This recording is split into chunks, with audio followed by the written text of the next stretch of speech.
मैं जो दिल्ली में बैठे उन्हें बताना चाहता हूं कि हम उस इलाके के लोग हैं जहां एक द्रौपदी के सम्मान के लिए कई हजार लोग कट गए थे।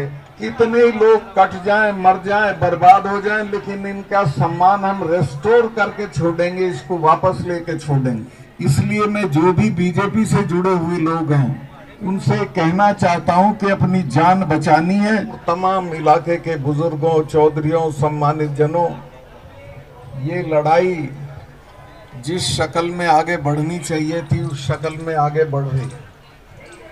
मैं आजकल बहुत घूमता हूं, महीने में कम से कम 8-10 पब्लिक मीटिंग बाहर करता हूं।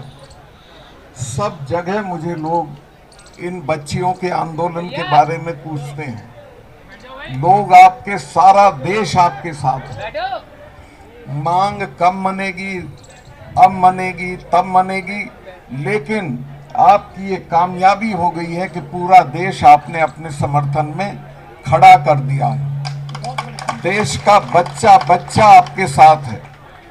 जिस दिन आप डिस्ट्रेस कॉल दे देंगे, जिस दिन आप ये कह देंगी कि हम खतरे में हैं और रामलीला ग्राउंड आ जाओ, तो रामलीला ग्राउंड में जगह नहीं बचेगी, इतने लोग आपके समर्थन में आ जाएंगे।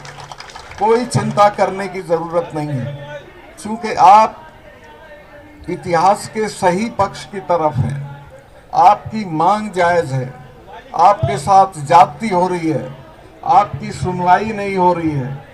मैं जो दिल्ली में बैठे उन्हें बताना चाहता हूं कि हम उस इलाके के लोग हैं जहां एक द्रौपदी के सम्मान के लिए कई हजार लोग कट गए थे और जान दे दी थी सबने।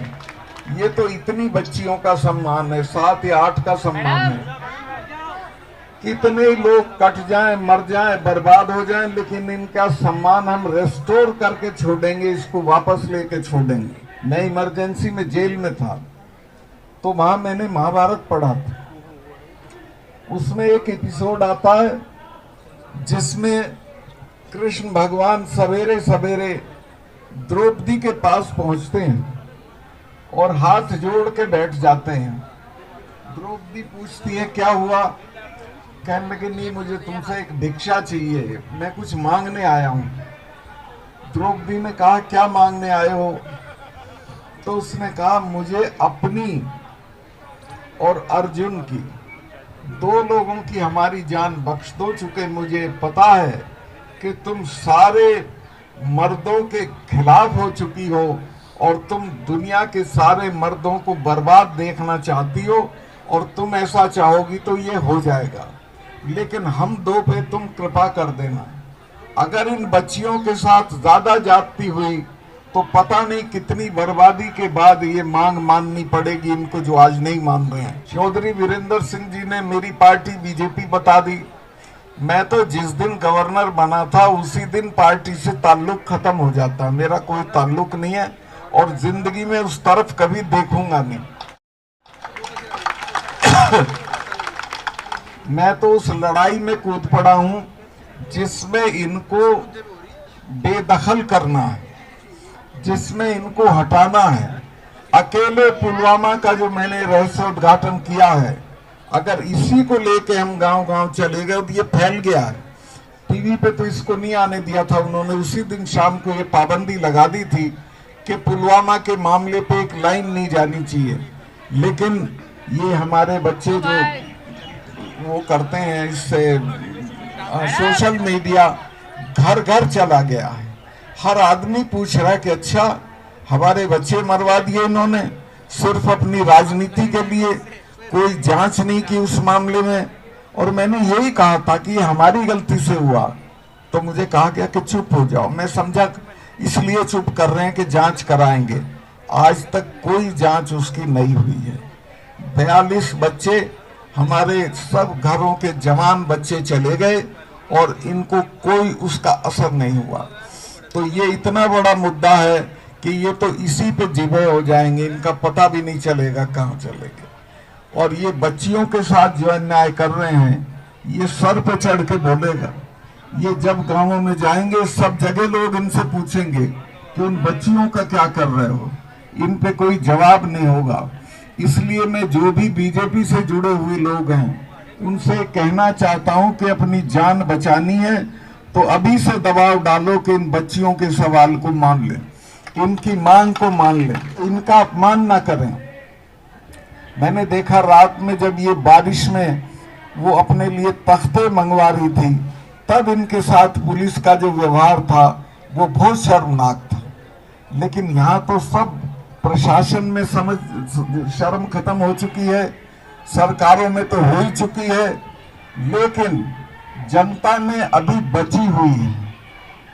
अगर ये लड़ाई जल्दी से खत्म नहीं की और इनकी बातें नहीं मानी गई तो ये बहुत दूर तक जाएगी। और जैसे किसानों के मामले में माफी मांग के कानून वापस करने पड़े, इसी तरह से माफी मांग के इन बच्चियों की मांग माननी पड़ेगी। अभी तो मैं तो कोई राजनीतिक बात करना नहीं चाहता हूं। मैं जब प्रधानमंत्री जी से मिलने गया किसानों के मामले पे, और मैंने उन्हें कहा साहब ये 6 महीने से पड़े हैं, इनसे अब तक बात नहीं हुई है, कुछ बातचीत हो जाए, इनको कुछ ले दे के निपटा दीजिए। तो बोले चले जाएंगे सतपाल, क्यों फिक्र करते हो। मुझे गुस्सा आया, मैंने कहा साहब इनको जानते नहीं हो आप, जिससे लड़ रहे हो उसके बारे में जान लो कि लड़ किससे रहे हो, ये भी जान लो ये किन की बेटियां हैं। मैंने कहा कि ये जो सिख लोग हैं ये 300 साल नहीं भूलते। इनके गुरु ने अपने 4 साहबजादे कटवा दिए थे लेकिन समझौता नहीं किया था, ये ऐसे ही नहीं जाएंगे। और हमारे वाले तो अकबर की कब्र खोद लाए थे, ये तो तीसरे महीने लाल किले पे चढ़े रहते थे। इन लोगों से लड़ा नहीं जाता, इन लोगों से बातचीत करके मसला हल किया जाता है। तो इन बच्चियों का भी डीएनए जान लेना चाहिए सरकार को कि किन को सता रहे हो, किन को दुखी कर रहे हो। इनके साथ वो लोग हैं जो कितनी दूर तक चले जाएंगे और आपको बर्बाद कर देंगे। मैं यही प्रार्थना करूंगा कि इनको सद्बुद्धि आए और ये जल्दी से जल्दी इनकी मांग मान लें। अभी मैं जब ये मेडल जीत के आती हैं, एक तो मैं आपको बताऊं, जब ये पोडियम पे खड़ी होती हैं और तिरंगा लहराया जाता है, राष्ट्रगान गाया जाता है, तो हर आदमी के बदन में एक झुरझुरी हो जाती है। लेकिन अच्छा, उस वक्त इनकी जात नहीं पूछते हो कि ये 10 मेडल लाई हैं तो इसमें कितनी किस जाति की हैं। अब इनकी जात पूछ रहे हो, शर्म आनी चाहिए तुमको। इनकी कोई जाति नहीं है, इनकी एक ही जाति है कि राष्ट्र देश के लिए हैं और देश के लिए उन्होंने मेहनत करके नाम और सम्मान कमाया है। तो कुछ एहसान मानो और इसकी भरपाई करो इनकी बात मान के। मैं बहुत लंबा भाषण करने की स्थिति में नहीं हूँ, मेरी तबीयत भी नहीं ठीक है, पैरों में चोट है, इसके बावजूद मैं व्हील चेयर लेके 2 बार आ चुका हूँ और आता रहूंगा, कोई ऐसी बात नहीं है।